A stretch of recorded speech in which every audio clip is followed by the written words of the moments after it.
In this tutorial, as a beer manufacturer, you are going to learn how to manually add a new price posting to the system. First, log into the system, go to Price Postings, click it, select New, click it. Products, you can type your product in or use the drop-down menu and find it. If you wish to post more than one product, check the Select Multiple Products box. You'd be able to select more than one product.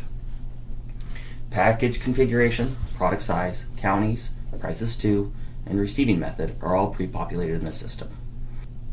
If you sell package configuration or a product size that you do not see listed, please see our tutorials on these topics. For this video, we are going to choose 4 6-packs. Promotional item is only used when your package configuration contains something such as glassware or some other promotional item. Product size, we will select 12-ounce can. Counties, we can select more than one county if we wish. For this video, I'm only going to choose one. Choose Colusa. Trading area can only be populated if you select one county. Please see our FAQs on trading area. Prices to, select retailers. Receiving method, FOB or delivery.